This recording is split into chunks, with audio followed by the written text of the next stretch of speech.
God bless this lady. So an unforgettable moment on the campaign trail for one voter who got a big hug from Trump at an Atlanta Chick-Fil-A while he met with supporters. Watch. I don't care what the media tells you, Mr. Trump. We support you. We love you. Okay, 4 p.m. We've been 4 p.m. Come here, let me give you a hug. Please do. That was nice. That was really nice.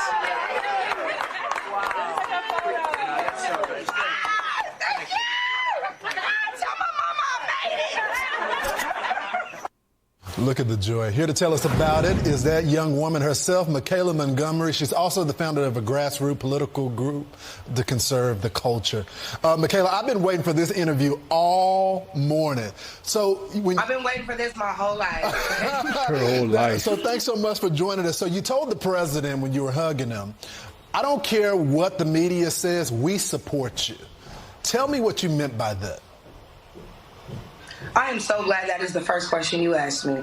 So, of course, in the excitement of everything, I wasn't able to really relay my message, but the general consensus or social media would have you thinking that if President Trump were to show up to the HBCU campuses or walk around the AUC community, that like some angry mob would form or a riot would ensue and that he would not be welcome. And clearly the sentiment in that room the other day was the complete opposite. He was very welcome. People were excited to see him. People showed up in support of him. Nothing but and love. people, of course, were from all four institutions within the AUC, the local HBCU community in Atlanta, and they all showed up in support of him. So it's actually kind of crazy to see people in an uproar when all four institutions were legitimately represented and all four institutions were represented by said students who wanted to support President Trump. You know, Michaelah, And I really appreciate that we were able to not only let him know that regardless of what social media says, you know, I know they're trying to make us think we're supposed to hate you, but we don't.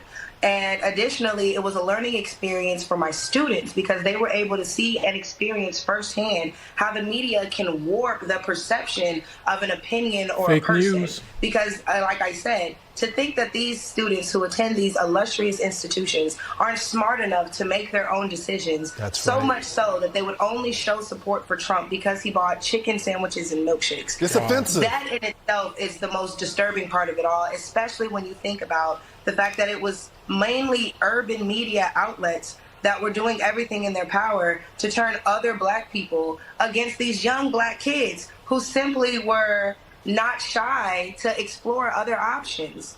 Waking up. It's so incredible, and I think you hit it on the head. By the way, the former president, gave a lot of funding to HBCUs.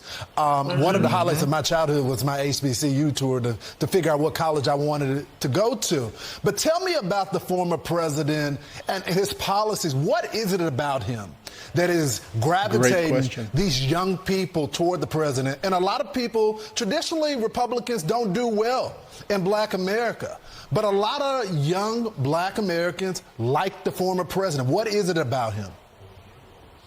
I think, and this is a sentiment I get a lot coming from the young people themselves, is that they feel like he's honest. They feel like this is somebody who, while we might not agree with how he says things, how he goes about things, at least he's telling us what it is. We don't feel like this is a snake in the grass waiting for his chance to bite us. This is somebody who's telling us, this is what my plan is. Here's how I plan to execute it. Here's the people involved. And here's how you can get involved. So they just feel like he's more relatable. And I don't say that to say that, like, you know, they all relate to him. But again, he gives you that relatable feeling to where it's like, hey, I'm just like you. You know me. This is what you said you wanted. Here's what I'm going to try to do about it. They really feel like this is somebody who's talking to them and not just saying what they want to hear. Such a good point. Michaelah, what has Biden done for our community? What has he done for black America? Well, he locked up a lot of people that look like 94 me, crime bill. and they're still sitting in jail waiting for, you know, justice and appeal of some sort. So when it comes to what Joe Biden has done for Black America, if we look specifically at his record as a senator, it wasn't something that benefited us at all. If anything, one could argue that he dedicated his entire senatorial career to disrupting the way of life, for black people. That's He true. didn't want black kids going to the same school as his kids. He didn't want black people walking on the sidewalk along with his mother and grandmother. So the fact that we ignore these things that were said on the Senate floor, like this is somebody who passed legislation with the sole intent of oppressing a certain community. She did her and we're research. We're going to act like that didn't happen, or we're going to act like it can be overshadowed by somebody's comments a few years down the line that made us feel some type of way. Feeling some type of way is completely different when you can feel a certain type of way at home. There's people who are, as of right now, spending the rest of their lives in jail because, Joe Biden thought that they deserved it, as if there isn't retribution. God bless and her. then you had somebody like Trump come in and give us the First Step Act to try and right the wrongs that were done with this 3 strikes rule, and nobody's talking about that. Michaelah, I need more time with you. We got to go You can call me whenever. We'll make it happen. We'll bring you back on, and we'll talk about the president's plan to win more black voters. Michaelah, thank you so much. Thanks for being bold. We'll talk soon. Thank you for having me. You guys have a great day. Now listen to this. Biden may have more explaining to do. The new questions stem from taped remarks of Biden during an April campaign appearance in New Hampshire. I went to law school on a full academic scholarship, the only one in my class to have a full academic scholarship. Went back to law school and, in fact, ended up in the top half of my class. I was the outstanding student in the political science department at the end of my year. I graduated with 3 degrees from undergraduate school and 165 credits, only needed 123 credits. Biden now concedes he did not graduate in the top half of his law school class, that he does not have 3 degrees from college, and that he was not named outstanding political science student in college. Newsweek says Biden actually went to school on a half scholarship, ended up near the bottom of his class, and won only 1 degree, not 3. Joe Biden ranked 76th in a class of 85 at the University of Syracuse Law School. I mean, this guy comes off this whole thing as a flyweight. Now Biden says Newsweek is right. His memory had failed him. And I'd be delighted to sit down and compare my IQ to yours if you'd like, Frank. Joe Biden was victimized by the truth. Bye-bye Biden. He may not know it yet, but I think this is going to be very difficult for him to recover. God bless this lady. She is 100% correct. The big difference between Donald Trump and Joe Biden is the fact that Joe Biden is and always been a career politician. And politicians don't care about you, bro. Their job is to tell you what you want to hear.